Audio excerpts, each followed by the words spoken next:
Welcome to Leela's cook book. ఈరోజు మన special recipe బాదం పౌడర్. ఇంట్లోనే ఈ బాదం పౌడర్ని ఎటువంటి కలర్స్ కానీ ఆర్టిఫిషియల్ ఫ్లేవర్స్ కానీ యాడ్ చేయకుండా చాలా టేస్టీగా తయారు చేసుకోవచ్చు. ఈ ఇన్స్టెంట్ బాదం పౌడర్ని ఎలా తయారు చేసుకోవాలో చూద్దామా? ఫ్రెండ్స్, మీరు ఫస్ట్ టైం నా ఛానల్ చూస్తున్నట్టయితే ప్లీజ్ సబ్స్క్రైబ్ చేసుకోండి. మరిన్ని టేస్టీ అండ్ ఈజీ రెసిపీస్ కోసం పక్కనున్న బెల్ ఐకాన్ని యాక్టివేట్ చేసుకోండి. సో ఈ హెల్దీ అండ్ టేస్టీ బాదం పౌడర్ని ఎలా తయారు చేసుకోవాలో చూసేద్దామా? దీనికోసం ముందుగా స్టవ్ ఆన్ చేసుకొని దాని మీద ఒక ప్యాన్ పెట్టుకోవాలి.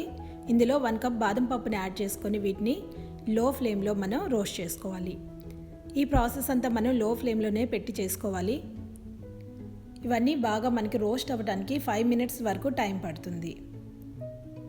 ఇలా మనం బాగా రోస్ట్ చేసుకోవడం వల్ల ఇది మంచి ఫ్లేవర్ అనేది వస్తుంది. అంతేకాకుండా ఇది ఎక్కువ రోజులు కూడా మనకి నిలువ ఉంటుంది. ఒక 5 మినిట్స్ ఫ్రై చేసిన తర్వాత ఇవి లైట్గా మనకి కలర్ చేంజ్ అవుతాయి. ఇప్పుడు ఇందులో ఒక 5-6 యాలకులను కూడా యాడ్ చేసుకొని వీటిని కూడా ఇంకొక 1 మినిట్ వరకు మనం ఫ్రై చేసుకోవాలి.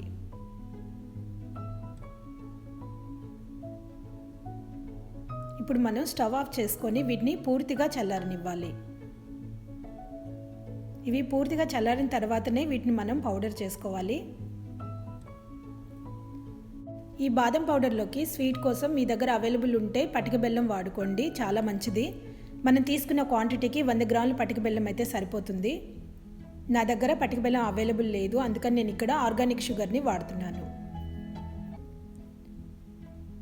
ఈ బాదం బాగా చల్లారిన తర్వాత ఇవి మిక్సీ జార్లోకి వేసుకోవాలి.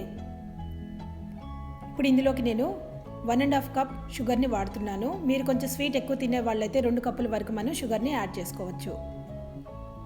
ఇప్పుడు ఇందులోకి ఒక చిటికెడు కుంకుమ పువ్వుని కూడా యాడ్ చేసుకోవాలి. ఇది అస్సలు స్కిప్ చేయొద్దు.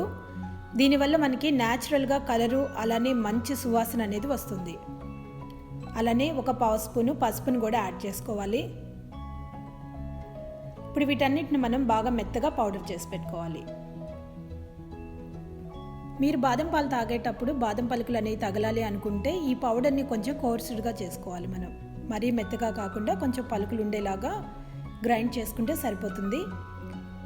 ఈ బాదం పౌడర్ బాగా చల్లారిన తర్వాత ఎయిర్ టైట్ కంటైనర్లో వేసి పెట్టుకుంటే ఇది మనకి 2 మంత్స్ వరకు నిల్వ ఉంటుంది. ఈ పౌడర్తో ఇప్పుడు బాదం మిల్క్ ఎలా తయారు చేసుకోవాలో చూద్దాము.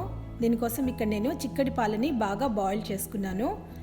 బాదం మిల్క్ కోసం పాలు అనేవి చాలా చిక్కగా ఉంటేనే టేస్టీగా ఉంటాయి. కాబట్టి వీటిని బాగా బాయిల్ చేసుకున్న తర్వాత ఇందులో ఒక 2 టేబుల్ స్పూన్ మనం తయారు చేసి పెట్టుకున్న ఈ బాదం పౌడర్ని యాడ్ చేసుకుని బాగా మిక్స్ చేసుకోవాలి.